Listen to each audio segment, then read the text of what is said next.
E para iniciar essa discussão, nós temos a temática sobre a filosofia kantiana. É importante compreender que Kant ele é o principal expoente do iluminismo, ou seja, ele é o grande nome da filosofia iluminista. E ele está em confronto, ele está combatendo o nível teórico com o antigo regime, o sistema feudal. Todo aquele sistema de amarras sociais que tira a liberdade dos indivíduos, que é totalmente injusta e que está no fundamento de uma ordem social, totalmente irracional. Mas, ao tentar fazer isso, ao tentar fundar uma nova moralidade, o Kant ele não está preocupado somente em legitimar uma nova ordem social europeia em contraste com o antigo regime. Ele quer muito mais do que isso. Então, a razão, ela não mostrou para a humanidade as leis naturais que regem o universo? E essas leis naturais, elas não são universais e necessárias? Ou seja, se eu soltar um pincel, por exemplo, o que é que vai acontecer com ele? Ele vai cair. Né? Se eu fizer isso no Brasil, na China, na Inglaterra, em qualquer lugar do mundo, né? Ele vai cair, porque a lei que diz que ele vai cair, que é a lei da gravidade, ela é universal e ela é necessária. Ela serve para todos os lugares e ela vai valer em todos, né, em todos os lugares, em todas as épocas também, independente do contexto, independente de quem esteja fazendo isso. Então, Kant, ele também quer fundar uma moralidade universal, uma lei universal necessária. Ele não quer apenas fundar a moralidade europeia ou alemã, né? Ele quer fundamentar a moralidade universal, enquanto lei universal. A moralidade fundada na razão, ela é, assim como as leis naturais, ela é necessária e universal. Ela independe do seu contexto social, econômico, político, religioso, né? Ela independe da situação particular e até mesmo das suas crenças. Não interessa se você é brasileiro, japonês, nordestino, do sul, inglês, americano, muçulmano, cristão, hindu, católico, enfim, não importa. Né? Se você é um ser humano, né, para Kant, todo ser humano é um ser racional. Então, a moralidade para você, ela é exatamente aquilo que a lei dele vai preconizar. Né? Então, é importante vocês compreenderem que as divisões de classes, elas sempre existiram. E cada classe social, né, ela tinha sua moralidade. Os mais nobres, por exemplo, eles tinham uma lei, né, diferente dos camponeses, dos mais pobres, digamos assim. Mas as penas, a depender das classes, elas vão variar naquela época. Mas Kant ele vai dizer que não, que se você é uma pessoa e você é de uma classe ou de outra, a mesma racionalidade vai operar para duas pessoas de classes diferentes. Então não vai existir distinção, diferença, hierarquia social ou de moralidade, porque a racionalidade é para todos, ela é igual. Né? Então a moralidade e a racionalidade, elas sendo iguais, todas as pessoas devem ser regidas por essa lei. Então, as diferenças sociais, elas não vão variar a moralidade, elas não vão legislar de forma diferente a depender da classe social. Certo? Então, na Crítica da Razão Pura, que é um livro do Kant, ele vai nos mostrar como é que nós, seres humanos, né, através da razão, podemos adquirir conhecimentos. Né? Ele tinha um outro livro, que é a Crítica da Razão Prática, e ele vai mostrar como é que a razão prática ela deve orientar o nosso agir, como é que a razão prática orienta a nossa ação. Né? E aí o que é que ele vai dizer? Ele vai dizer que a natureza ela é governada por leis. As leis naturais governam o movimento da natureza. Né? Então, como é que a natureza deve ser? Isso é governado pelas leis naturais. Né? Então, ela não pode fugir, a natureza não pode fugir dessas leis, porque as leis naturais, elas regem todo o comportamento da natureza, né? E todas as ações da natureza, elas são regidas por essas leis, então ela não pode fugir desse comportamento. Mas no caso das pessoas, dos seres humanos, o nosso movimento, a nossa ação, não tem uma lei, né, que a gente possa fugir dela. Nós temos alguns princípios, né, e nós podemos escolher ou não seguir esses princípios, né, porque nós temos uma capacidade de escolher. A natureza não tem, é diferente. Ela não pode escolher amanhecer ou chover. É a lei natural que vai reger. E na razão prática, que é aquilo que Kant chamou de consciência moral, ele vai dizer quais são os princípios que existem e nós vamos escolher esses princípios, né? Esses princípios eles são escolhidos de acordo com a nossa vontade. Nós temos a capacidade de escolher. Somos livres para escolher os princípios que vão reger as nossas ações e nós podemos escolher esses princípios de acordo com a nossa vontade, né? Você escolhe de acordo com a sua vontade, eu escolho de acordo com a minha vontade. Falar a verdade ou não vai variar a nossa opção por seguir esses princípios, né? Então, nós fazemos ou não, temos um determinado comportamento ou não. E a nossa vontade, ela pode ser tanto má quanto boa, de acordo com Kant, né? E a depender dos princípios que nós seguimos, né? Aí, isso é o que vai nos dizer se nós vamos seguir os imperativos, né? As leis de Kant, são os hipotéticos ou os categóricos. Então, sobre a nossa vontade, não tem somente a nossa razão agindo, né? Não é somente a nossa razão que determina a nossa vontade. Nós temos desejos, nós temos paixões, nós temos inclinações que esse nosso mundo, né? Esse nosso planeta, o mundo material, vai nos jogar, vai colocar sobre nós, né? E aí, isso acaba influenciando. Nós sofremos influências, né, decorrentes de fatores externos do ambiente que nós vivemos. Então, muitas vezes nós fazemos aquilo que pode agir de acordo com a nossa racionalidade, a gente age às vezes, outras vezes a gente pode fugir de acordo com os fatores. Então, quando nós fazemos aquilo que foge, né, da nossa racionalidade, nós estamos agindo pelo imperativo hipotético. Por quê? Porque às vezes a gente faz uma coisa com interesse em coisas mais à frente, né? Então, toda ação guiada pelo imperativo hipotético sempre objetiva outra coisa. A razão, ela já vai fazer com que a gente siga o imperativo categórico. A nossa ação, ela é o fim em si mesmo. Né? Nós não estamos objetivando outra coisa com essa ação. Eu estou agindo dessa maneira porque é o certo a se fazer, né?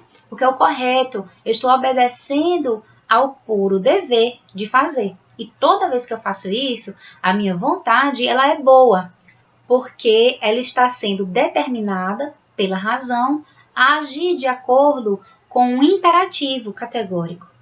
E para o Kant, são os imperativos categóricos que são universais, que são necessários. São os imperativos categóricos que formam a moral universal racional. Então, para a gente compreender melhor, vamos ver um exemplo. Não roubar. Eu posso não roubar, né?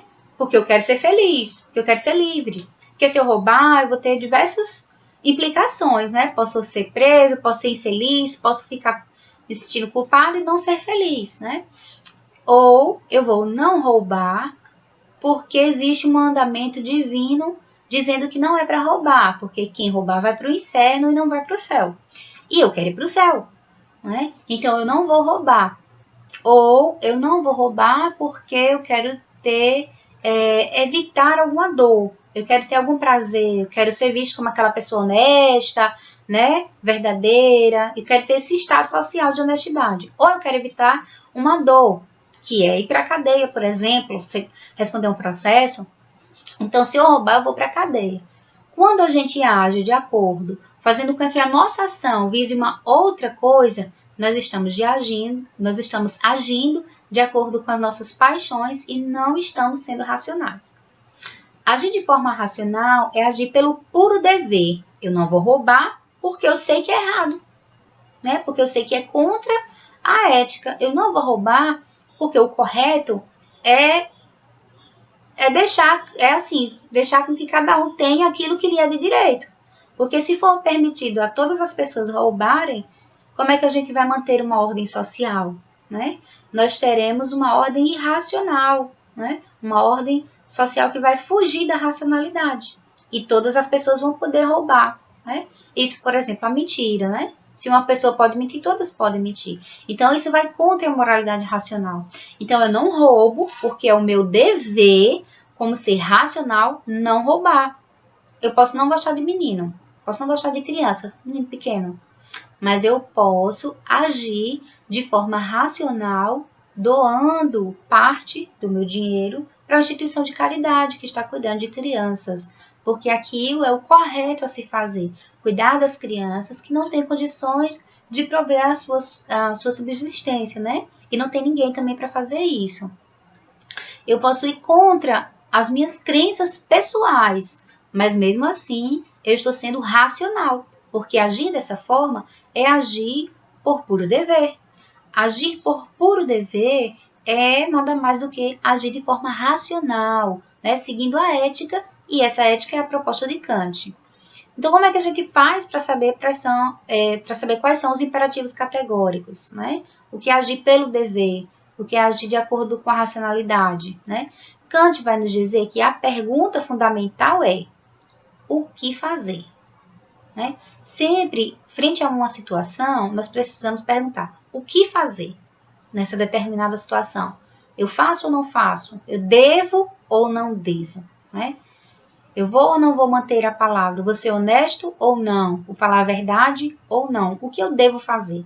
E aí ele vai dizer que a resposta deve ser sempre essa, né? E essa resposta vai guiar todas as nossas ações, que é o seguinte: nós devemos escolher os imperativos categóricos para guiar as nossas ações, dizendo assim: age de modo que a tua ação se torne uma lei universal. Exato. Toda vez que você estiver diante de uma situação particular e você precisar tomar uma atitude, quando você estiver diante dessa situação, se pergunte se todo mundo agir dessa forma, tudo vai funcionar bem? Se sim, então você deve fazer. Se não, não deve fazer, né? Por quê? Porque você precisa agir de acordo com a racionalidade sempre que a sua ação for possível e legal se tornar universal. Porque agindo dessa forma, e se todo mundo seguir esse raciocínio, vai ser bem melhor a organização social, certo? Então, vejamos, eu tenho que estudar na casa de um amigo, né? Mas eu já marquei esse compromisso. Se eu fico em dúvida, eu tenho que, né, seguir essas duas opções. Ou eu vou, porque eu já marquei aquele compromisso, ou eu aviso previamente dizendo que eu não vou para o compromisso. Óbvio que eu não vou poder dar uma desculpa esfarrapada mentindo, né? Porque aí você se coloca também diante de uma nova situação em que você tem que perguntar, né? Essa ação, se todo mundo começar a fazer isso que você está querendo fazer, né, de não honrar sua palavra, ou de mentir, ou de precisar usar de alguma estratégia, né, ilegal, né, então você precisa pensar essa ação que você está planejando, e se essa ação for legal, né, e se você pensar, se todo mundo agisse assim, e você tem uma resposta positiva, essa sempre deve ser a sua decisão, o seu comportamento, mediante aquilo que pode ser feito ou não, de maneira universal, de maneira ampla na sociedade.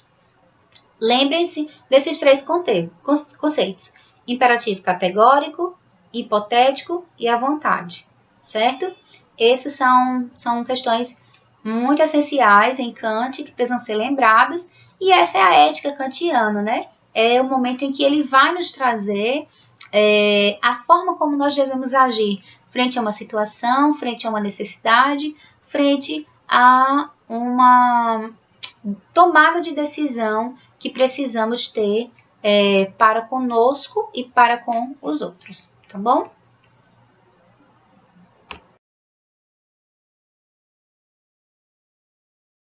E nessa aula a gente vai ver sobre a ética em René Descartes, né? O nome dele se escreve Descartes, mas não se lê Descartes porque não é uma palavra em português que você tem que ler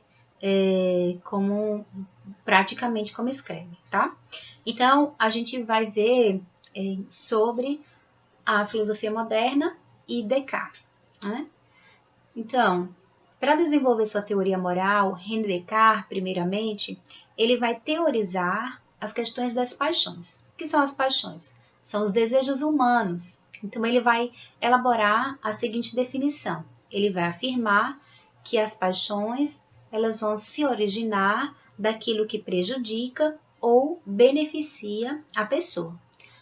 A vontade do que leva o homem a se beneficiar ou se prejudicar.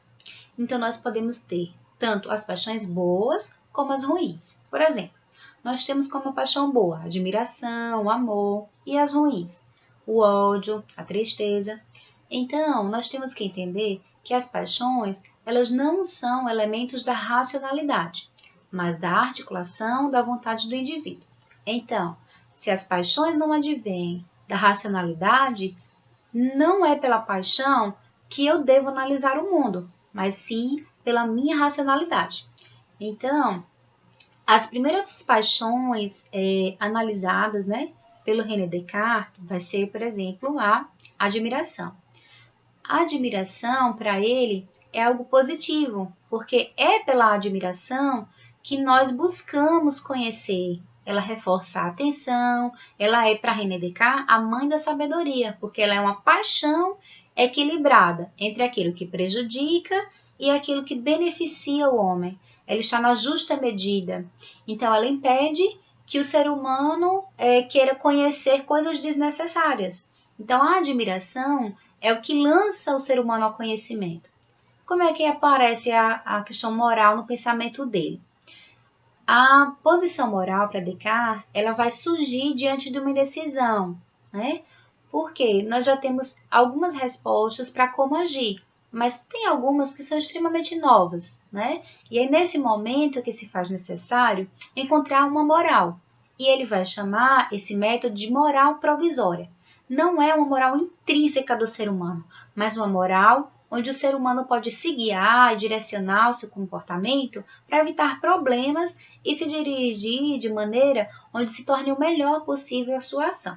São 3 regras fundamentais da moral provisória. A primeira, obedecer às leis e o costume do país. Segunda, ser firme e resoluto nas suas ações e decisões.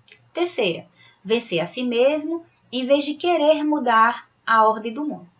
A primeira regra, ela vai trazer que é para seguir as regras desse país sem questionar. Porque quando você contradiz a regra, quando você viola essa regra, você abre margem para outras pessoas fazerem isso, criando uma sociedade insegura, onde não tem uma relação de valor. E uma sociedade desse modo, onde cada um faz o que quer, né? Faz da liberdade sua libertinagem, logicamente vai ser uma sociedade jogada ao caos. Na segunda regra, ser firme e resoluto nas suas ações e decisões, o que é que ele nos fala? Quando você toma uma decisão, você tem que ir até o fim com ela. Não encontrar caminhos fáceis, atalhos, que você pode desviar desse caminho. Siga até o fim com a sua decisão e com a ação que você toma. Se você não for seguro no manter a sua posição e decisão, se você ficar trocando de posicionamento toda hora, além da insegurança que você passa, né, pela sua própria vida, você não consegue realizar nenhuma ação concreta até o final, fica sempre no meio, sempre no impasse, né? E é para isso que segue essa moral provisória, para você conseguir chegar até o final. A terceira regra é: tente vencer a si mesmo ao invés de querer mudar a ordem do mundo. É mais fácil você mudar os seus desejos, é mais fácil você se transformar do que transformar o mundo inteiro. Você não tem controle ou poder sobre o mundo inteiro. Você tem controle e poder sobre a sua ação e o seu pensamento. Ao invés de mudar o mundo, mude você mesmo diante do mundo. Mas a gente lembra que essa moral de Descartes é uma moral provisória, não é permanente, né? E essa moral ela é útil à humanidade como um meio de orientação às pessoas no período de crise, falta de valores morais e éticos, né? Quando a sociedade não constrói uma base de valores sólidos e éticos, as pessoas devem se apegar em valores essenciais, naquilo que fortalece a sociedade, naquilo que fortalece o desenvolvimento do indivíduo. Então, é nessas 3 regras que você pode se basear e conduzir a ação do sujeito a partir de Descartes, né, para a gente poder ter clareza sobre as ações, sobre as nossas ações, enquanto indivíduo em uma determinada sociedade. Basicamente, é isso que podemos compreender na ética de Descartes, né, esses 3 elementos, e a gente pode se debruçar um pouquinho melhor sobre eles a partir de leituras, buscando, até porque o campo da ética não foi necessariamente um campo que Descartes ele se debruçou, assim como o Kant, por exemplo. E agora a gente vai ver a exposição da filosofia da teoria ética de David Hume. Bom, então, David Hume, né, foi um filósofo aí do século XVIII que foi crítico da ideia do contrato social, que vai ser trazida aí pelo Thomas Hobbes, como a gente já estudou, e também pelo John Locke. Então, ele vai criticar essas ideias, né, tanto com base na lógica trazida na ética trazida por Hobbes, como também a questão de Locke, né? Ele vai criticar esse contrato como base da ética e da filosofia política, né? Nessa filosofia hobbesiana. E ele também vai ignorar, ou na verdade pode ser que ele tenha, mas assim, não ignorado, mas dado pouca atenção, né, aos supostos direitos naturais trazidos pelo John Locke, né? Essa foi a filosofia fundamental da perspectiva da ética do John Locke. Bom, então o Hume ele vai trazer uma associação da filosofia dele, né, na tradição escocesa, né, que foi iniciada por Hutcheson, né, um filósofo que valoriza mais os sentimentos morais, as emoções e as paixões do que o lugar que essas paixões, essas emoções vão ocupar na vida moral. Bom, o Hume pode ser considerado também como um eticista de virtudes, né? Esse raciocínio está mais associado a Aristóteles, né? Que vai trazer a ética das virtudes, né? E ele vai ser contrário aos filósofos mais modernos, que seriam esses filósofos que vão procurar a sua ética numa base de moral e normas, né? Fundamentando a moral a partir de normas. Então, um ponto importante, um ponto relevante a ser compreendido na ética do David Hume, né, para a gente poder entender o pensamento dele, é esse argumento que ele vai trazer, mostrando essas distinções morais, né, da virtude e do vício. Lembrando que essa perspectiva de vício e virtude é muito aristotélica, tá? É o Aristóteles que vai embasar a sua teoria das virtudes a partir do vício e das virtudes, né? A sua ética a partir do vício e das virtudes, né? Então, esse argumento principal dele, aí passeando pela virtude, né, e pelo vício, de trazer um louvor ou uma censura moral de aprovação ou desaprovação da conduta moral, não está fundado, não está fundamentado na razão, né? E aí é nesse sentido que ele vai continuar essa linha de pensamento desse tal filósofo Hutcheson, né? E aí ele vai além, né? Ele vai dizer que a razão perante as nossas paixões, perante as nossas emoções, ela é totalmente impotente, ela é incapaz de influenciar as nossas paixões, né? Ele vai trazer que a razão, ela é inativa, ela não tem capacidade de ação. Então, ele vai recusar, né, qualquer fundamentação da moral na razão. A moral, para Hume, não está fundamentada na razão.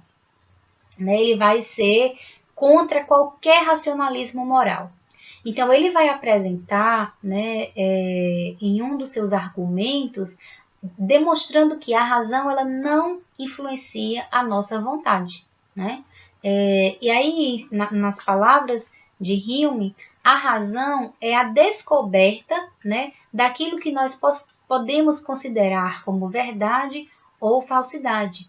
Então, a verdade ou a falsidade, ela consiste naquilo que nós estamos em acordo ou em desacordo, né, com as relações reais das ideias, ou com a existência real e as questões de fato, né? Então, o que não for suscetível desse acordo, né, acordo ou desacordo, é incapaz de ser verdadeiro ou falso, né? E nunca pode ser um objeto de nossa razão. Então, professor, o que é que isso quer nos dizer? Bom, de modo prático, a moralidade, né, é ela que influencia a razão, né? E como a razão ela é inativa, ela não tem capacidade de ação, né? Ela acontece que a moralidade ela não é produto da razão. Ela não é produto da razão. Porque se a nossa razão ela não tem como reagir diante das paixões, e a nossa moralidade ela vai ser influenciada pelas nossas paixões, essa moralidade influenciada pelas nossas paixões e essas paixões que fogem da nossa razão, uma não vai interferir na outra no sentido de razão interferindo na moralidade, porque entre razão e moralidade existem as paixões. Esse vai ser a chave da questão, né? Vai ser o ponto que vai tocar no alcance, é o que vai dar a distância entre a moralidade e a racionalidade. Ali no meio estão as paixões. Isso mais para exemplificar aqui para vocês, né? Para tentar tornar mais claro. Então, esse argumento vai ser de que essas ações elas não são derivadas da razão, mas também elas não são contrárias à razão, né? Então, o mérito ou o demérito, né, se tem mérito ou não em um ato, isso não pode ser caracterizado em termos racionais. O que se prova, né, aí, supostamente na concepção de Hume, é que a razão ela não exerce um controle, ela não tem poder de controle sobre as nossas paixões, né? E aí é essa razão que ela não vai ter condição de estabelecer aquilo que é moralmente relevante, né? Então pode-se dizer, por exemplo, como de fato, né, aquilo que o Hume vai fazer, que a razão ela é subserviente às paixões, ela vai obedecer às paixões, né? A razão, e aí é uma fala do próprio David Hume, a razão é e somente pode ser escrava das paixões, e ela só tem essa condição, ser escrava das paixões, e ela não pode nunca pretender outra coisa, né, que não seja isso, que não seja servir e obedecer às paixões. Então, as paixões, elas já estão acima da nossa razão, né? E aí essa é a concepção instrumental da racionalidade formulada, né, nesses termos para o Hume, termos dramáticos para o Hume. Ele vai chegar ao ponto de dizer, por exemplo, que eu posso perfeitamente querer a destruição do mundo se o meu dedo for arranhado. Então, como é que eu posso dizer que isso passa pelo crivo da minha razão, da minha racionalidade? Então, eu quero que o mundo se exploda, né? Porque, sei lá, eu perdi o ônibus. Não dá vontade de destruir o mundo quando a gente perde o horário? O despertador não tocou. Eu queria que o mundo acabasse agora, né? Eu vivi o melhor momento da minha vida. Pronto, posso morrer e o mundo inteiro se acabar, né? Então, isso é o que ele vai trazer para nós, né? De que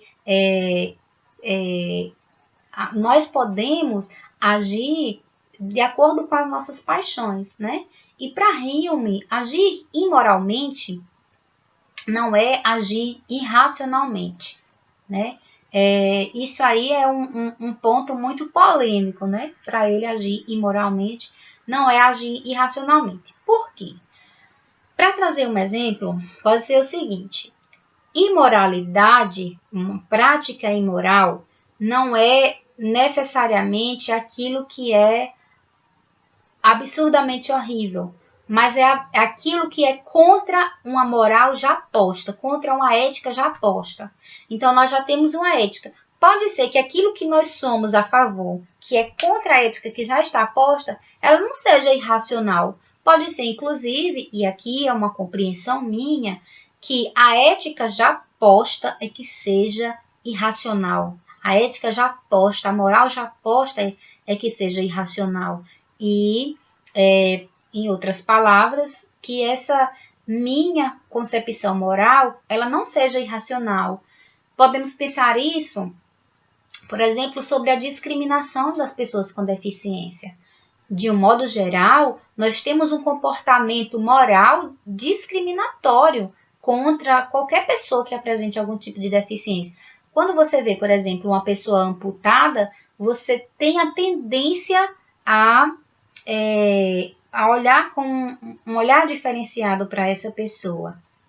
Professora, mas não é uma questão histórica no nosso país, não é? Todo mundo não já faz isso, e no mundo inteiro também? Sim, essa é a moral já posta. Então, quer dizer que se eu for contra o preconceito, eu estarei sendo irracional? Não, pelo contrário, não é verdade? Então, é uma outra lógica que se estabelece. Então, para Hume, agir moralmente não é agir irracionalmente, tá? Ele vai afirmar que nós temos que descobrir quais são as percepções, né, ou as impressões, né, ou as ideias, né, que acompanham a moralidade. Então, para Hume, né, para esse filósofo, que também aplicou esse método experimental, né, para compreender a moralidade, que vai ser um filósofo da experimentação, ele quis ser o novo Newton, assim, ele não quis ser o novo Newton, na verdade, ele quis ser o Newton da ética, digamos assim. Ele quis ser o grande nome da ética. Então, ele vai sustentar que a impressão derivada da virtude é algo agradável, que é a impressão, a sensação. A sensação daquilo que eu tenho, que eu fiz de uma prática virtuosa, vai ser uma coisa agradável. E a impressão, a sensação, né? Aquilo que é o fruto daquilo que eu fiz, né? A impressão procedente do vício é algo desagradável, ou seja, aquilo que eu fiz que está baseado nos vícios, e aqui a gente não fala de vício de cigarro, de drogas, de jogos, de azar, não é isso. A gente está falando de vício no sentido do comportamento mal, digamos assim, ou do comportamento bom. Então, ele vai dizer que sempre quando você agir de uma forma com uma ação de benevolência, a sensação que você vai ter, a impressão, né, sobre aquele comportamento vai ser de uma sensação agradável.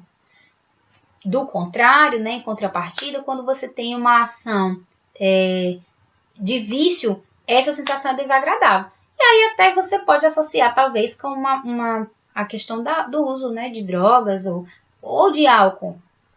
Digamos assim, quando você bebe, no outro dia você tem ressaca, você não diz, meu Deus, eu não vou beber nunca mais, né? E aí, quando chega sexta-feira, já era, perdeu. Mas você passa a segunda, talvez, né? A segunda, a terça e a quarta, com aquela mão na consciência, o que foi que eu fiz, não lembro de nada.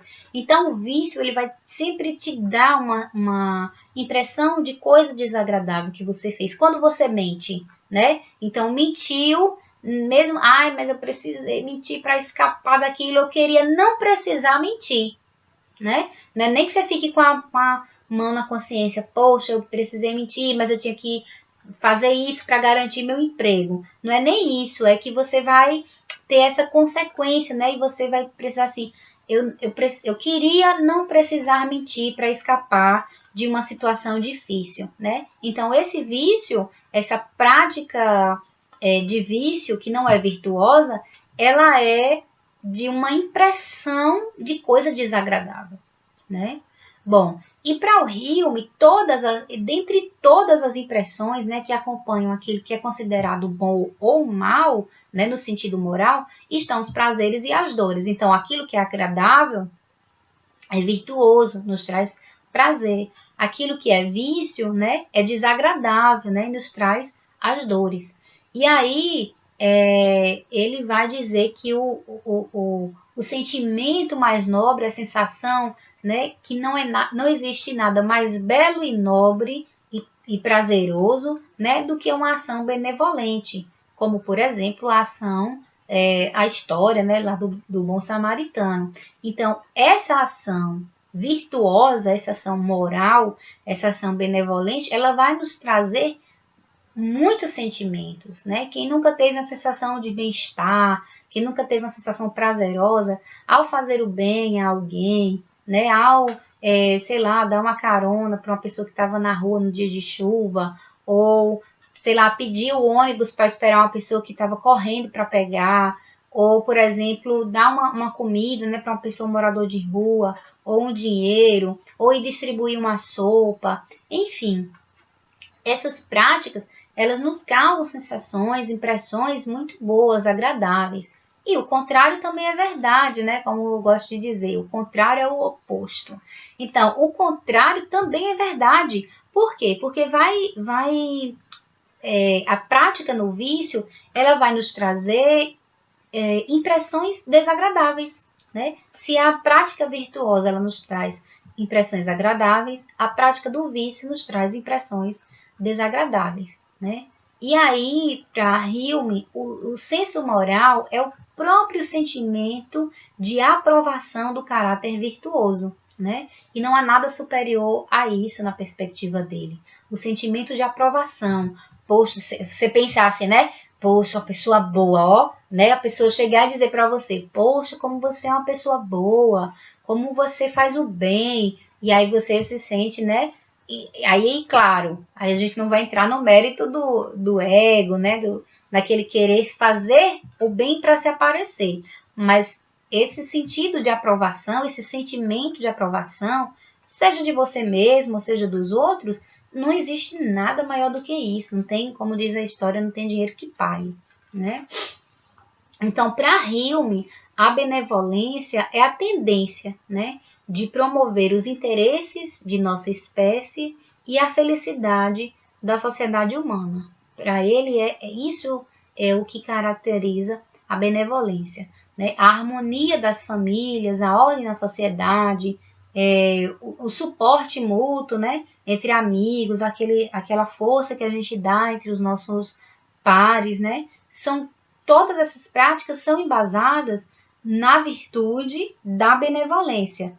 E por isso ela é útil. A utilidade da ética está aí, né? Nessa virtude do ser benevolente. Bom, então, nossos sentidos, eles trazem essa condição, né, de estar sincronizado com as nossas percepções, com as nossas práticas. Então, esses sentidos, eles também vão estar colocados aí, porque essas impressões, elas vêm, né, através desses sentidos, através do ver, do resultado da sua ação benevolente, do ouvir sobre a sua ação benevolente, enfim. Tudo isso está relacionado com a ética do David Hume. Nós trataremos sobre os grandes nomes da ética moderna. Nesse período, né, em que a sociedade viveu grandes transformações, a filosofia ela também teve um outro foco na construção desse viés. E um desses vieses foi a ética propriamente dita como um campo de estudo e investigação da filosofia. Então, os filósofos da moral consideram Hobbes um dos primeiros eticistas do início da modernidade e atribuem a ele a percepção da necessidade de novos padrões de julgamento ético ao advento da física mecânica galileana, né, a mecânica de Galileu, e ao respectivo questionamento de algumas noções tradicionais, tais como a autoridade dos filósofos clássicos e também da Igreja. O suposto propósito ou plano da natureza, considerada uma pressuposição teleológica da física aristotélica, fundada na noção de causas finais. E também o apelo à lei natural na moral e na política, né? Além de outras questões. Bom, a ética de Hobbes é bastante influenciada pela ciência moderna que naquele tempo ainda era jovem, né? Ainda era muito incipiente. E já em seu tempo, a física era o modelo de ciência, né? Não uma ciência entre outras. Ela era o modelo a ser seguido. Desse modo, sua ética, né? A ética hobbesiana, ela foi marcada pelo mecanicismo. A aplicação do método científico feito por Bacon, Galileu e Descartes não apenas para descrever o mundo físico, né? Mas também o mundo humano, social e individual levaram a considerar o homem um artefato produzido naturalmente. Em outros termos, o ser humano ele era considerado uma máquina, né? Se a gente for pensar, o Descartes, ele pensava o homem como uma máquina que poderia ser estudado em suas partes, né? Mas, para Hobbes, ela era o humano, o elemento humano era uma mecânica de paixões. Desse modo, muitos consideram que o seu princípio biológico de autoconservação é o único fim aceitável das ações humanas, e isso equivale à lei da inércia na física galileana, na física de Galileu. Para Hobbes, a felicidade é simplesmente a realização dos desejos de um objeto a outro, ou seja, uma pessoa deseja outra, ou quando a gente fala aqui objeto, a gente está falando de uma pessoa desejando, né, de um objeto a outro, um objeto desejando o outro. Assim, ele define bom simplesmente como um objeto de qualquer um dos apetites e desejos humanos. Então, nós temos diversos apetites e desejos, e o bom é mais um desses objetos, né? Mais um desses desejos, mais um desses nossos apetites. E, contrariamente, um objeto de aversão ou ódio é mau. Entende? Então, um objeto que a gente deseja é bom. Um objeto que nós temos aversão, que nós não suportamos, é mau. É um objeto mau, tá? Então, claramente, essa definição de bom poderia levar ao relativismo ou ao subjetivismo. Então, bom ou mal vai depender se eu gosto ou se eu não gosto. Essa teoria que o Hobbes está desenvolvendo é para dizer se aquilo que é bom ou mal depende do ponto de vista. É a minha, né, a minha opinião, são os meus preceitos, né? É aquilo que eu acredito. Mas para Hobbes isso é muito perigoso na filosofia, por isso que eu sempre estou tocando nesse elemento, né? Sempre estou fazendo essa crítica. Porque na filosofia, o relativismo é justamente quando você pensa assim, é aquilo que eu acredito. A filosofia não existe isso. Na filosofia existe aquilo que cabe dentro da filosofia. Então, minha opinião, sua opinião, não são argumentos válidos quando a gente está tratando de uma filosofia, tá? Então, Hobbes ele vai criar, nesse livro aqui, Leviatã, é um livro que ele fala sobre diversas questões, e aí ele vai trazer também, ele vai abordar aqui sobre uma filosofia política, sobre uma filosofia no âmbito social e também sobre a ética. Leviatã, ele está dando esse nome ao Estado. Por que Leviatã? Porque a gente vai ver mais adiante um pouco, é quando ele trata do poder supremo do Estado. Esse estado de natureza não é um estado primitivo da humanidade que ocorreu há milhares de anos nos tempos mais remotos. Também não é o estado em que viviam os selvagens da América na época de Hobbes. Também não é isso. Na verdade, o estado de natureza é um experimento de pensamento, uma hipótese sobre como seria a sociedade sem o Estado, ou seja, sem um poder maior organizador da vida social. É isso, estado de natureza é o momento de um experimento, né, filosófico, um experimento de pensamento em que não existe um poder superior ao indivíduo, ao comportamento e aos corpos individuais, que é o que a gente hoje chama de estado. O estado de natureza ele é amoral ou pré-moral, ou seja, não existe essa organização moral que diga como se comportar, tá certo? Assim, Hobbes ele vai descrever no capítulo 13, né, desse livro, Leviatã, a condição natural da humanidade, como sendo basicamente a condição de igualdade. Segundo Hobbes, a natureza fez dos homens iguais, fez homens, né, todos iguais, fez todos os homens iguais, né, nas suas faculdades mentais e também nas suas qualidades materiais, né, que são as qualidades corporais.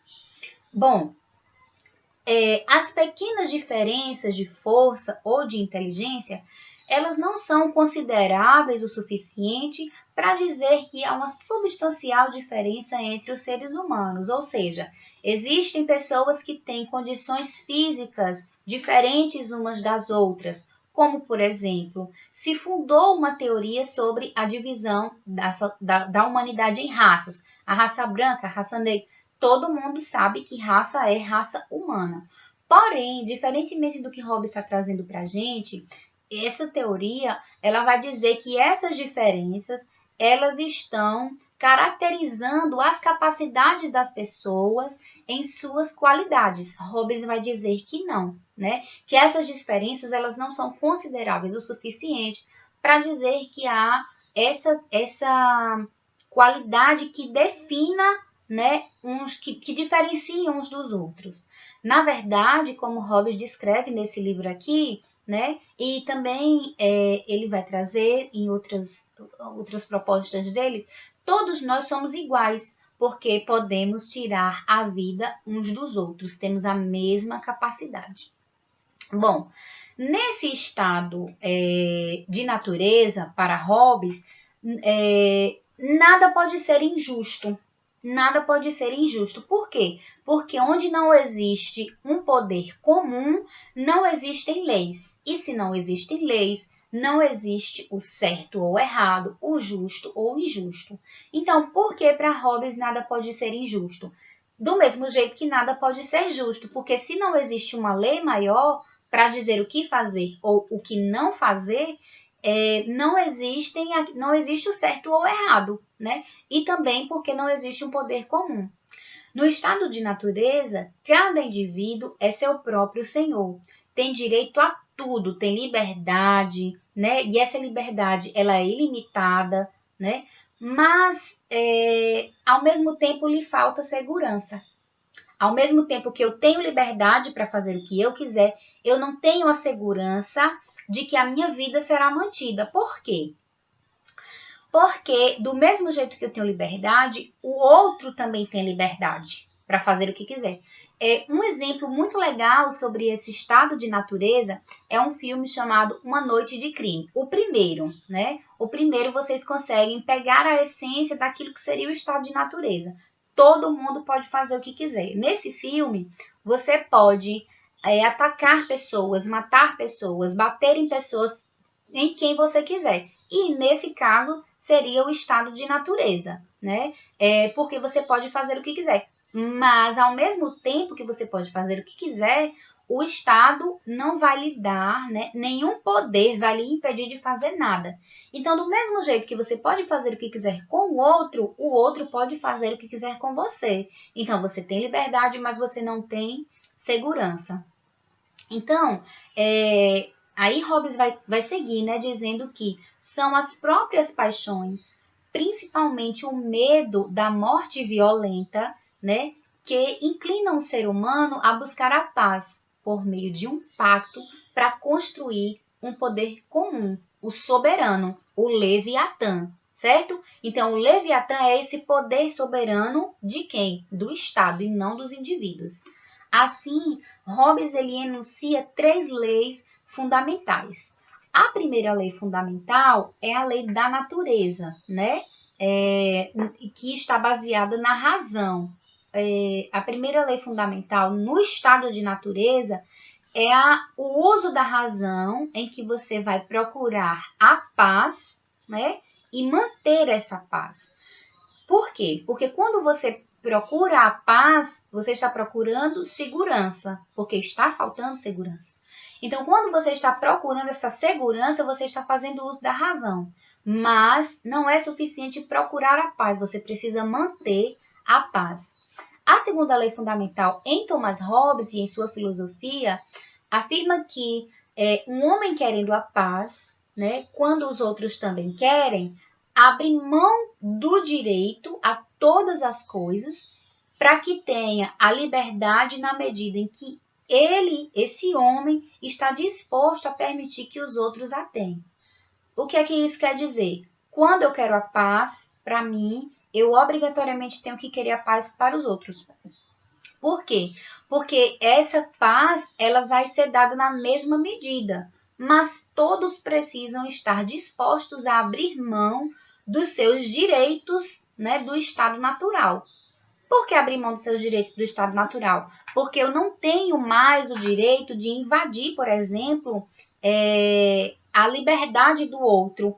Porque eu abro mão da minha liberdade, o outro abre mão da sua liberdade, para que essa liberdade ela esteja somente no poder do soberano. O soberano não é Deus, não. É do Estado. Eu faço esse sinal para apontar que o Estado ele está acima dos indivíduos, tá? E aí retorno para o título da obra dele, né? Que é o Leviatã. Bom, contrato, né? Ele vai sistematizar a partir dessas três leis, né? Eu falei da primeira, falei da segunda e eu vou falar da terceira.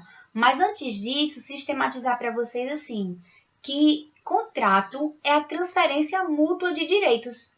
Por que a transferência mútua de direitos? Porque aqui nessa segunda lei, ele vai dizer que eu busco a paz, você busca a paz, então nós buscando a paz, né? Toda uma comunidade em um acordo comum vai buscar a paz abrindo mão dos seus direitos. Então, mútua, porque todos transferem os seus direitos, né? Então, essa transferência de direitos, ela precisa ser de todos, né? E, na verdade, para Thomas Hobbes, isso já aconteceu. Nós tínhamos antes um estado de natureza, de experimento, né? E agora nós temos um estado contratual. Nós já contratamos um estado, independente se ele funciona ou se não funciona. Esse não é o tema tratado em Hobbes. Ele está dizendo simplesmente que esse estado já foi fundado, né? Então, contrato, ele vai descrever aqui no capítulo 14 desse livro que contrato é transferência mútua de direitos. Todos nós já transferimos os nossos direitos para o Estado. Bom, e a terceira lei é a noção de justiça, né? O justo, para Thomas Hobbes, é manter os pactos feitos. Os pactos eles já foram feitos. Eu já abri mão do meu direito, sei lá, de matar alguém, né? Então, hoje, se eu matar alguém, eu vou sofrer as punições que cabem ao Estado, né? Então, o que é justo para Thomas Hobbes aqui em Leviatã? É manter os pactos feitos. Eu já fiz o pacto, eu preciso manter. E o que é injusto? É descumprir esses pactos que já foram feitos. Então, cabe ao Estado garantir, né, que esses contratos eles serão mantidos, né? Então, cabe ao Estado administrar a justiça.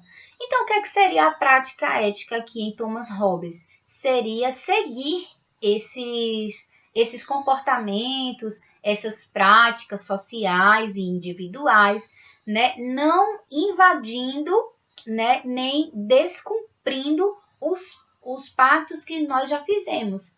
Para que foram feitos esses pactos? Para garantir a nossa segurança.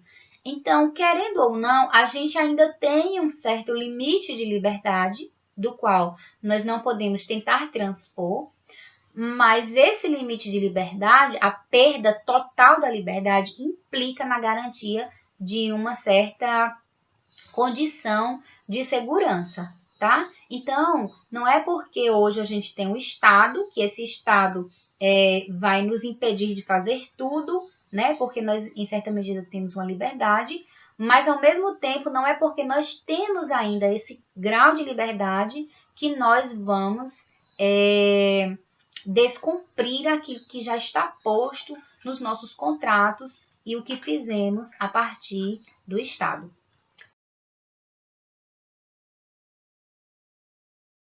Bom, assim como Thomas Hobbes, John Locke ele não escreveu obras de caráter puramente ético, somente para tratar da ética. Mas os trabalhos dele sobre o governo, sobre as suas discussões políticas, sobre o problema da tolerância e também outros temas como o sistema de crenças divergentes, possuem muitos pressupostos, né? Pressupostos morais que contribuíram para a formação de uma ética moderna. Então, é também um nome que nós devemos trazer nessa discussão sobre a ética moderna. A principal contribuição de John Locke nesse campo da ética, né, são seus estudos sobre os direitos naturais. Locke ele fundamentou o contratualismo político nos direitos naturais. Os direitos naturais são o padrão, né, de correção das regras. Né? De certo modo, podemos dizer que se uma lei, né, na perspectiva de John Locke, se uma lei de determinado país é justa ou não, ela está se referindo aos direitos naturais. Então, esses direitos naturais são os direitos morais, né? Não necessariamente os direitos legais, são os direitos morais. Para John Locke, a ética consiste na procura de regras, né? Na procura de regras e medidas das ações humanas que levam à felicidade e os meios, né, para praticá-las. Bom, o fim disso não é uma simples especulação, não é conhecimento da verdade, né? Mas é o correto, né? É aquilo que é correto, é aquilo que é, digamos assim, de uma conduta adequada, né? Então, a ética em John Locke, ela poderia derivar de regras de conduta a partir das proposições autoevidentes, né, como ele vai chamar, por suas consequências necessárias. Né? Então, são tanto incontestáveis quanto aquelas da matemática. Né? Assim como você também não pode contestar a matemática, você também não pode contestar as regras de conduta, porque para eles são autoevidentes. Né?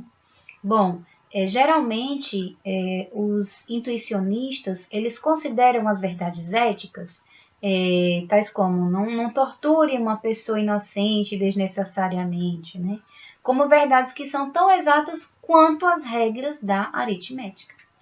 Bom, Locke ele critica, né, no ensaio que ele faz, que é o ensaio sobre entendimento humano, a doutrina das ideias, né? Essa doutrina que ele vai criticar é a doutrina das ideias inatas, né, de Descartes.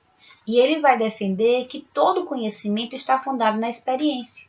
Né? Todo conhecimento, para John Locke, está fundado na experiência. E por isso, né, para ele, também não há poder inato e de origem divina. Né? E aí, isso nos conduz, né, a partir da perspectiva dele, a uma posição política diferente do absolutismo hobbesiano. Né? Porque o que é o absolutismo hobbesiano? Todo poder entregado a um soberano. Então, o Locke ele já vai trazer ideias. Na verdade, os trabalhos, né, de Locke, eles vão ser uma forma de refletir, contestar, ir contra a ideia hobbesiana. A filosofia hobbesiana é de Thomas Hobbes. Né? Quando a gente fala hobbesiana, a gente está falando da filosofia de Thomas Hobbes. Bom, tal ética, né? A ética como foi definida por John Locke, é uma ciência dedutiva sobre regras de conduta. Como é que pode ser isso, né? Para ele, não há contradição. O fim de todas as ações, o prazer ou a felicidade, é descrito por conceitos que são derivados da experiência. Mas essas relações lógicas, elas são encontradas por uma análise reflexiva. Dessa maneira, não existem princípios práticos inatos. E entenda-se aqui inato como as ideias que nascem conosco, tá? E a gente tem o hábito de pensar que é o contrário, inato é o que não nasce. Na filosofia, não. Inato é aquilo que nasce. Mas, né, para Hobbes, não existem princípios práticos inatos. Nós não nascemos com princípios práticos. Desculpa, para Locke. Nós não nascemos com princípios práticos. Né? Por quê? Porque John Locke ele vai sustentar que a virtude moral ela é uma conformidade aos costumes e à lei, que esses costumes e essas leis podem ser valorados por padrões mais fundamentais, principalmente por sua utilidade ou não, né? E a partir dos direitos naturais. Bom, ainda um outro ponto, né, de diferença de Locke para Hobbes é que, diferentemente de Hobbes, Locke ele vai dizer que quando nós passamos do estado de natureza para o estado civil, e voltando aqui um pouquinho, para Locke, nós também temos um estado de natureza, assim como para Hobbes. Mas a diferença, ela está quando a gente atravessa o estado de natureza e chega a um estado civil, tá? Então, Locke ele tem uma perspectiva de estado de natureza semelhante, digamos assim, à de Hobbes. Mas o estado civil, ele vai trazer as diferenças. Porque para Locke, o indivíduo, ele não abre mão dos seus direitos. Lembrem-se que para Hobbes, nós, enquanto indivíduos, abrimos mão dos direitos para o Leviatã, ou seja, para o poder soberano do Estado. Mas, para Locke, nós mantemos os nossos direitos, né? Nós não abrimos mão dos nossos direitos, nós mantemos os nossos direitos, porém nós estamos legitimando, né, esses nossos direitos diante dos outros indivíduos e diante do governo, tá? Nós não abrimos mão totalmente do nosso direito. Nós estamos ainda com os nossos direitos garantidos. E o Estado, inclusive, ele tem que garantir os nossos direitos. É tanto que nas reflexões dele ele vai dizer que se esse Estado ele não garante os nossos direitos e as nossas liberdades individuais, esse Estado ele precisa ser repensado, tá? Então, nós não abrimos mão dos nossos direitos em Locke. Nós simplesmente legitimamos perante o Estado e perante os demais indivíduos, né? Então, olha, eu tenho meu direito da minha propriedade. Eu não vou abrir mão, como o Thomas Hobbes ele vai dizer, para que o Estado cuide da minha propriedade, né? Para Locke, o Estado vai saber que eu tenho o direito da minha propriedade, inclusive ele vai garantir que o direito da minha propriedade não seja invadido, tá? Que o outro indivíduo não venha se apossar desses meus direitos humanos, né, dos meus direitos naturais e também da minha propriedade, do que tange a questão material. Então, para Locke, o contrato ele também não vai criar novos direitos, né? Ele não vai criar direitos novos, né?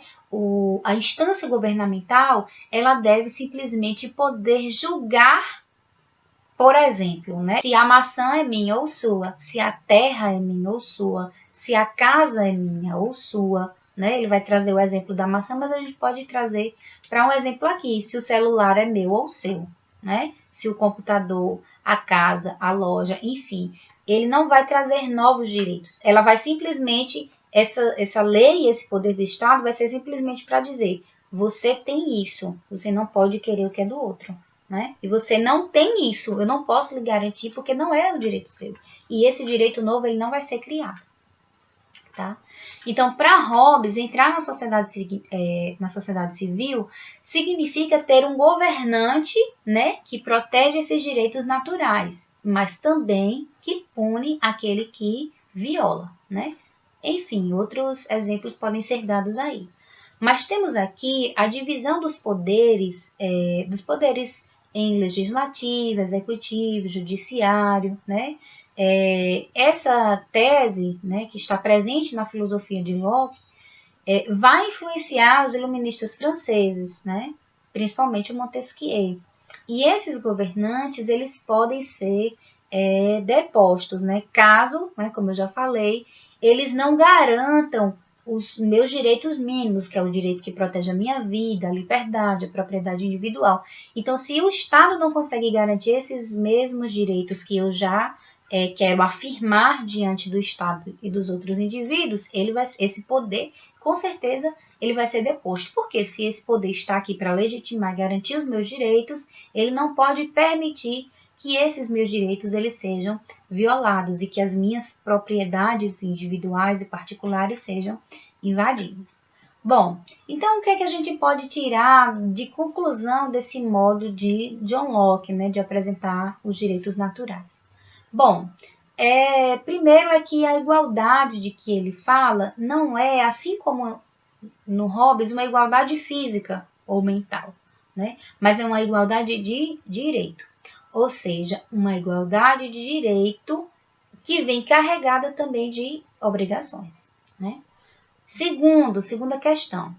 Cada pessoa, ela possui uma inviolabilidade por natureza do próprio corpo e da mente, que deve ser reconhecido por todos os indivíduos. Uma pessoa, ela tem essa inviolabilidade, né, do seu próprio corpo e da sua mente. Então, do mesmo jeito que essa pessoa tem esse direito inviolável, as outras também têm. Então, todos devem reconhecer esse direito, né? Essa inviolabilidade. Bom, então é aqui, nessa perspectiva, que a gente tem origem, né, dos direitos negativos, né? Ou seja, dos direitos de não interferência. Tenho os meus direitos garantidos e você tem que manter o seu direito de não interferência. Quer dizer, eu tenho o direito de não ser interferido e você tem que cumprir com essa obrigatoriedade de não interferir nesses meus direitos.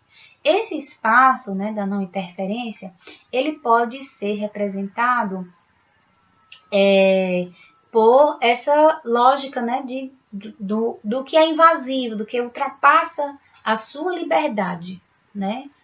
Aquilo que ultrapassa o seu limite e que invade o meu limite, né? Então, nós temos esse direito, né? Principalmente uma coisa muito fundamental em John Locke é o direito da propriedade privada, né? Muitas análises vão dizer que essa perspectiva de Locke foi somente para justificar o meu direito de defender a minha propriedade privada. Claro que isso é um ponto da filosofia dele, né? E aí cabe diversas análises. Bom, John Locke ele também vai manter, né, essa afirmativa de que a propriedade ela tem limites, né? Então, eu não posso ser dona, nem querer ser dona do mundo.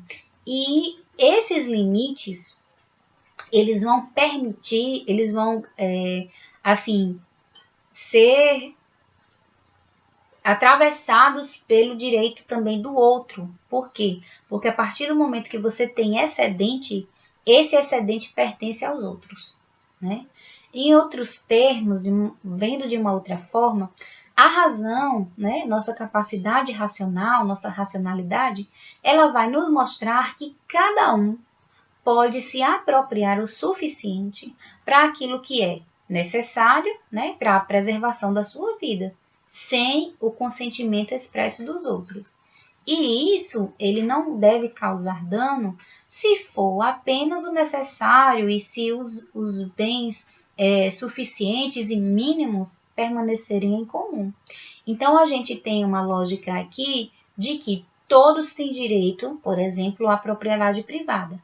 Mas se falta alguns, isso precisa ser revisto, porque todos eles precisam ter os bens para que eles possam ser suficientemente comuns. Quando você está falando de uma perspectiva política, filosófica, econômica e social em um contexto histórico, né, fundamentado por uma lógica necessariamente liberal, mas liberal no sentido exatamente esse de trazer essas garantias mínimas dos bens suficientemente comuns, os bens básicos, né, serem comuns, se enquadrar qualquer tipo de bens, seja pedaço de terra, né, por exemplo, você tem um pedaço de terra, mas para outras pessoas que têm o mesmo direito de ter uma propriedade não tem,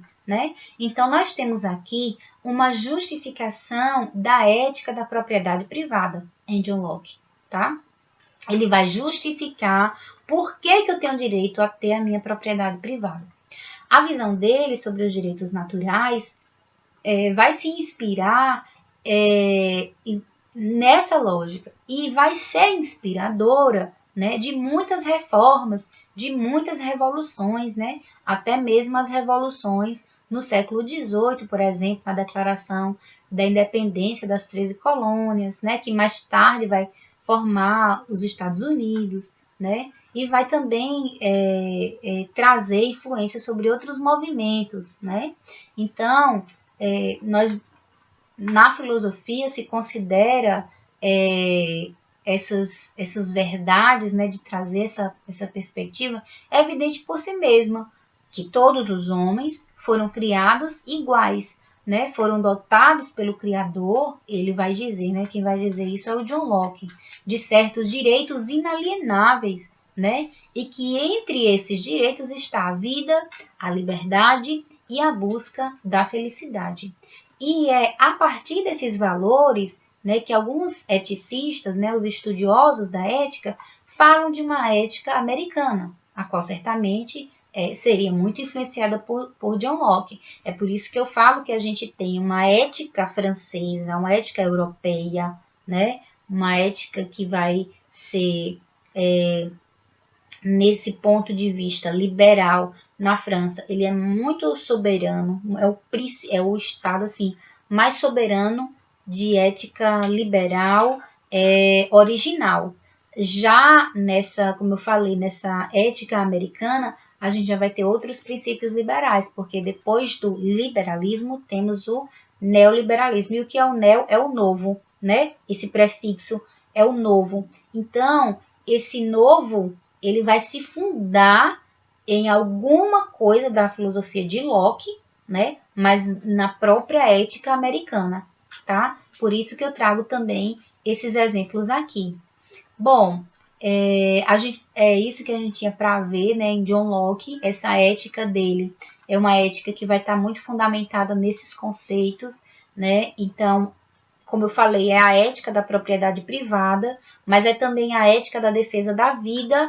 E essa defesa da vida, ela não está só em se defender, né, propriamente de uma força de violência, mas ela está em se defender para manter minimamente o direito de sobrevivência a partir de condições mínimas das quais, né, todos podem ter um ponto de partida.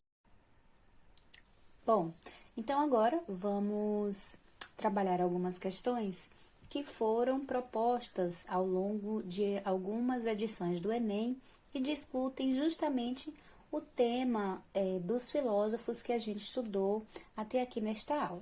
A primeira questão é a questão do Enem de 2017. Ela tem um texto introdutório da autoria do Immanuel Kant, que foi o primeiro filósofo que nós estudamos nessa aula. O texto diz o seguinte: uma pessoa vê-se forçada pela necessidade a pedir dinheiro emprestado. Sabe muito bem que não poderá pagar, mas vê também que não lhe emprestarão nada se não prometer firmemente pagar em prazo determinado. Sente a tentação de fazer a promessa, mas tem ainda consciência bastante para perguntar a si mesma: não é proibido e contrário ao dever livrar-se de apuros desta maneira?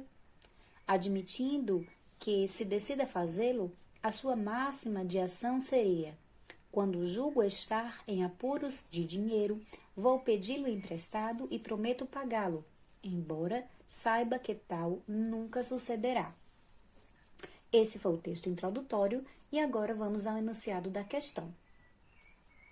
De acordo com a moral kantiana, a falsa promessa de pagamento representada no texto. Letra A. Assegura que a ação seja aceita por todos a partir da livre discussão participativa. Alternativa B. garante que os efeitos das ações não destruam a possibilidade da vida futura na Terra. Letra C. Opõe-se ao princípio de que toda a ação do homem possa valer como norma universal. Letra D.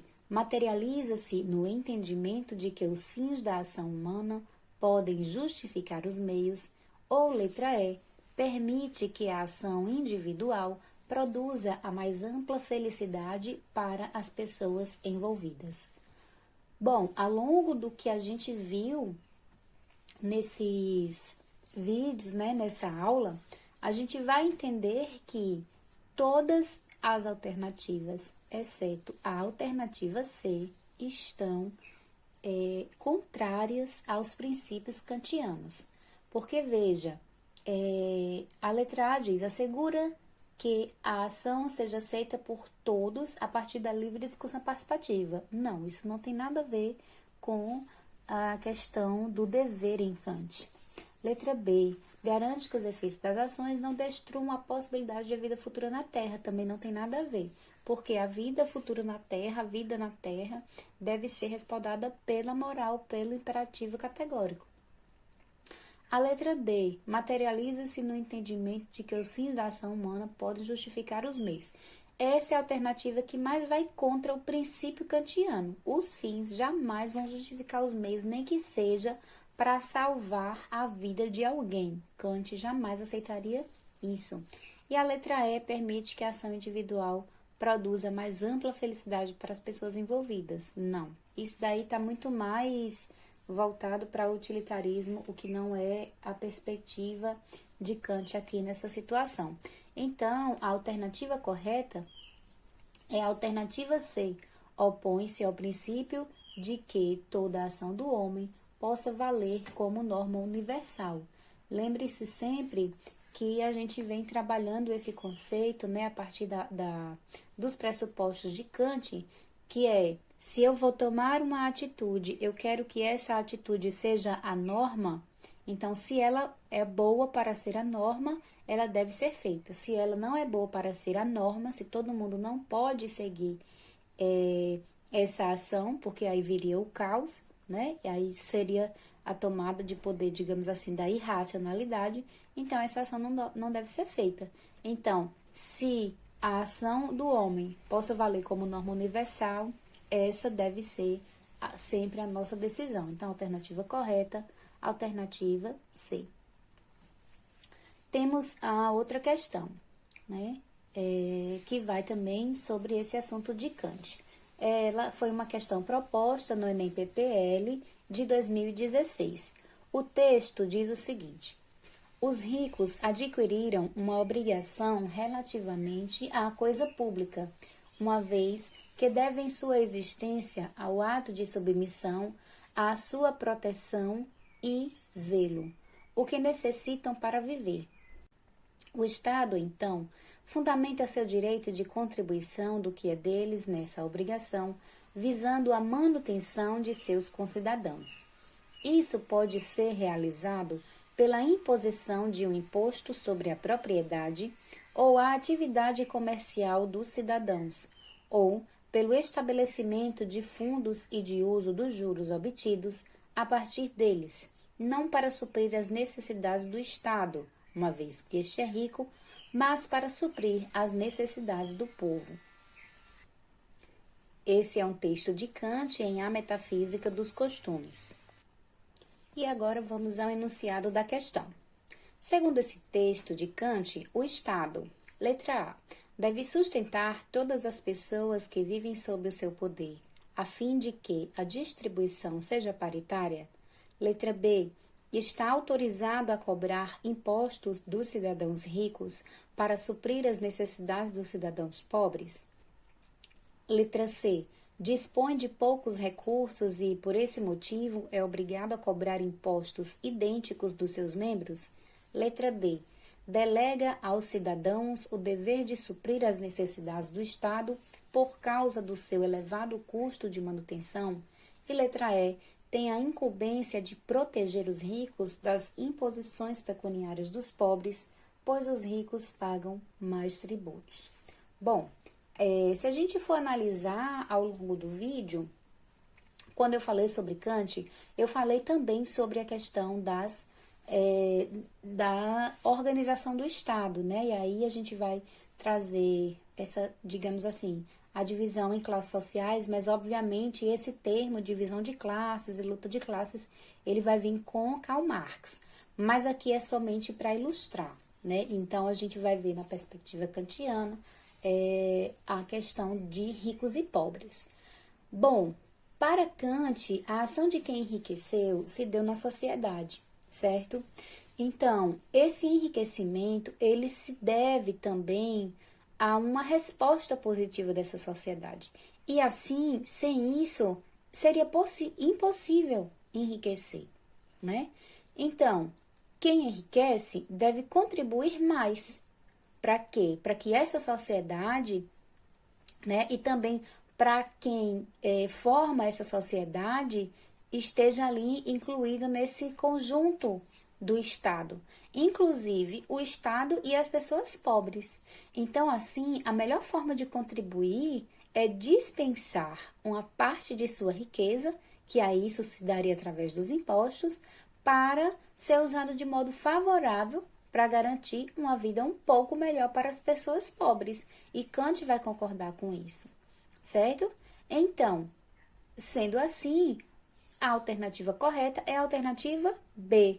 O Estado está autorizado a cobrar impostos dos cidadãos ricos para suprir as necessidades dos cidadãos pobres, certo? Por quê? Porque quem enriquece deve contribuir mais para a sociedade. Daí temos uma outra questão do Enem de 2019, que vai trabalhar, né, esse conteúdo que foi exposto ao longo dessa videoaula. E aí, a questão proposta, ela tem 2 textos introdutórios. O texto 1 diz o seguinte, acompanha aí na sua tela. 2 coisas enchem o ânimo de admiração e veneração sempre crescentes. O céu estrelado sobre mim e a lei moral em mim. Esse é um texto do próprio Kant em Crítica da Razão Prática. O texto 2 diz o seguinte, 2 coisas admiro, a dura lei cobrindo-me e o céu estrelado dentro de mim. Esse é um texto, né, do Fontella e é uma releitura, digamos assim, do Immanuel Kant, porque é praticamente o mesmo texto, só que com uma ordem invertida. Então, o enunciado da questão nos diz o seguinte, a releitura realizada pela poeta inverte as seguintes ideias centrais do pensamento kantiano, e aí temos as alternativas. Alternativa A, possibilidade da liberdade e obrigação da ação. Alternativa B, a prioridade do juízo e importância da natureza. Alternativa C, necessidade da boa vontade e crítica da metafísica. Alternativa D, prescindibilidade do empírico e autoridade da razão. E alternativa E, interioridade da norma e fenomenalidade do mundo. Bom, então, tendo essas alternativas e tendo esses 2 textos introdutórios, podemos considerar que, para Kant, a moral é baseada na racionalidade humana e as ações, elas são frutos da análise fundamentada no imperativo categórico. Lembre-se que eu falei aqui um pouco sobre a diferença entre o imperativo categórico e o imperativo hipotético, certo? Mas aqui nós vamos analisar essa questão trazida por Kant, em que a racionalidade humana e as nossas ações são frutos dessa análise, que é a análise fundamentada no imperativo categórico. Né? E isso é um dispositivo moral que se realiza na nossa subjetividade, né? Na subjetividade do indivíduo. Né? E aí, além disso, um outro conceito importante para Kant é a impossibilidade de conhecimento pleno sobre o mundo. Né? Então, é impossível ter esse conhecimento pleno sobre o mundo, né? Que se dá através da interação com os fenômenos. Essa é a base da toda a teoria revolucionária de Kant, que também pode ser chamada de uma revolução copernicana de Kant, certo? Então, a alternativa correta é a alternativa é interioridade da norma e fenomenalidade do mundo. Daí, sobre esses últimos conteúdos que estudamos aqui no vídeo, temos uma questão do Enem de 2018, que também traz 2 textos introdutórios. O primeiro texto diz o seguinte: tudo aquilo que é válido para um tempo de guerra, em que todo homem é inimigo de todo homem, é válido também para o tempo durante o qual os homens vivem sem outra segurança, senão a que lhes pode ser oferecida por sua própria força e invenção. Esse foi o primeiro texto, né, do próprio Hobbes, do livro Leviatã. E aí tem um outro texto que é de outro teórico, que é o Jean-Jacques Rousseau. Diz o seguinte: não vamos concluir com Hobbes que, por não ter nenhuma ideia de bondade, o homem seja naturalmente mau. Esse autor, aí ele está se referindo a Hobbes, esse autor deveria dizer que, sendo o estado de natureza aquele em que o cuidado de nossa conservação é menos prejudicial à dos outros, esse estado era, por conseguinte, o mais próprio à paz e o mais conveniente ao gênero humano. Então, esses 2 textos são os textos introdutórios, e aí vemos aqui o enunciado da questão.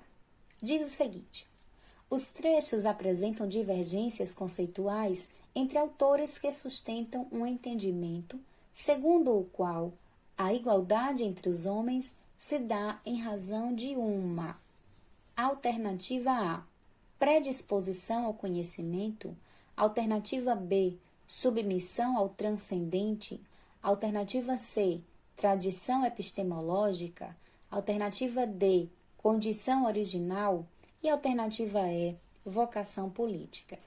Ora, apesar desses textos terem um viés de uma filosofia política, apesar desses textos estarem também falando sobre uma questão de organização social e política, sociopolítica, digamos assim, né?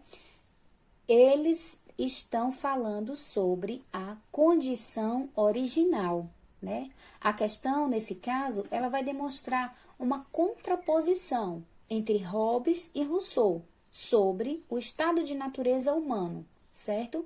Então, apesar de cada um desses autores defender que são propostas distintas sobre a condição original do homem, a condição original humana, eles vão concordar que se encontram em um estado de liberdade.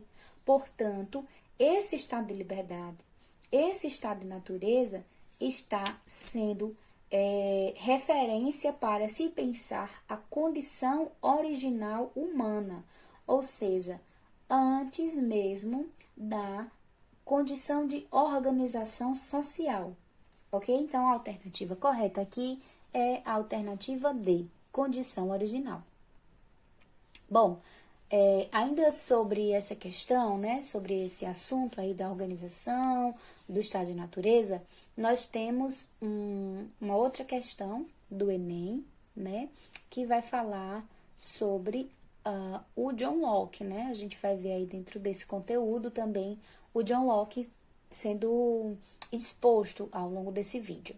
E aí temos uma questão do Enem de 2014, que diz o seguinte no seu texto introdutório: sendo os homens, por natureza, todos livres, iguais e independentes, ninguém pode ser expulso de sua propriedade e submetido ao poder político de outrem sem dar consentimento.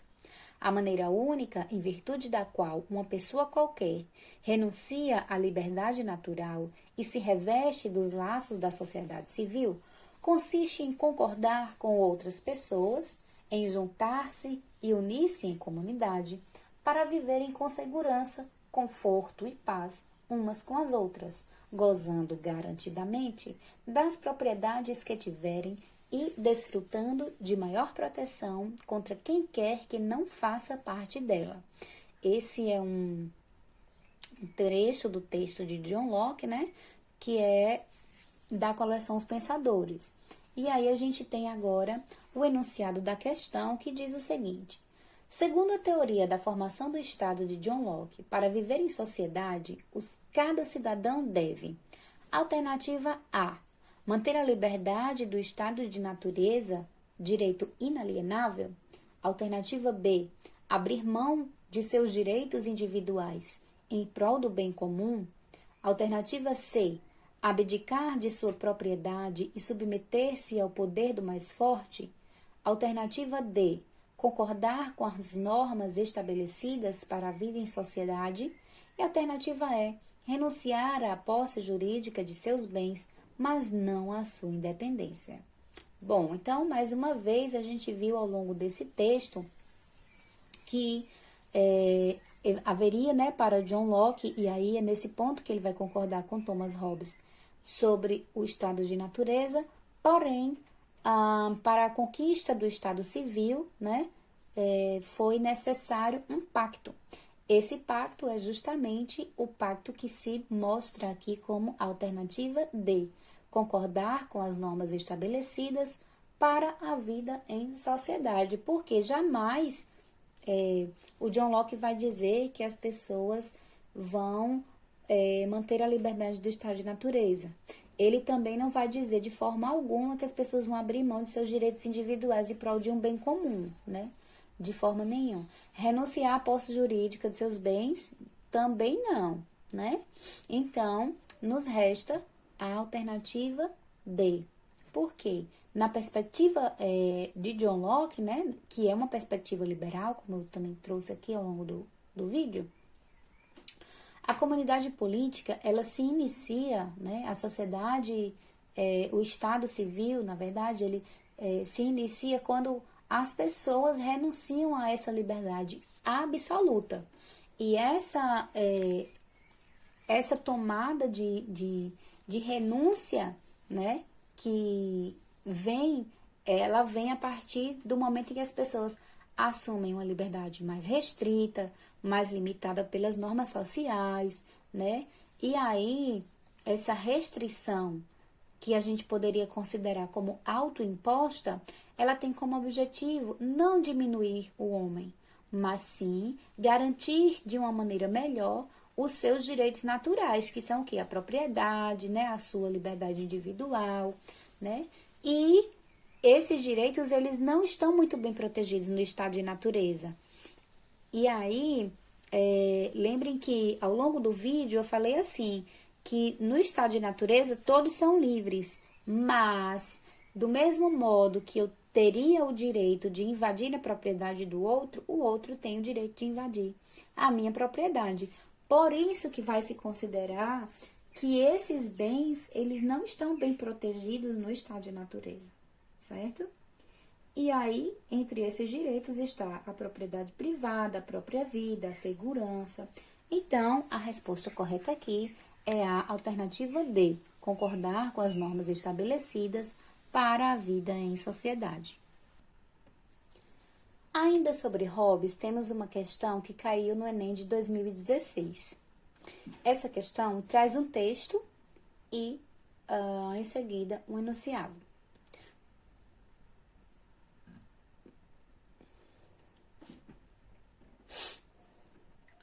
O texto diz o seguinte: a importância.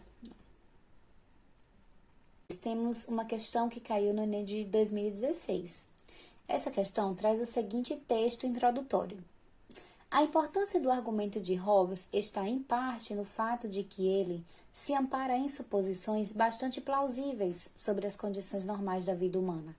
Para exemplificar, o argumento não supõe que todos sejam de fato movidos por orgulho e vaidade para buscar o domínio sobre outros. Essa seria uma suposição discutível que possibilitaria a conclusão pretendida por Hobbes, mas de modo fácil demais. O que torna um argumento assustador e lhe atribui importância e força dramática é que ele acredita que pessoas normais, até mesmo as mais agradáveis, podem ser inadvertidamente lançadas nesse tipo de situação, que resvalará então em um estado de guerra. Esse foi o texto introdutório, E agora nós temos o enunciado da questão.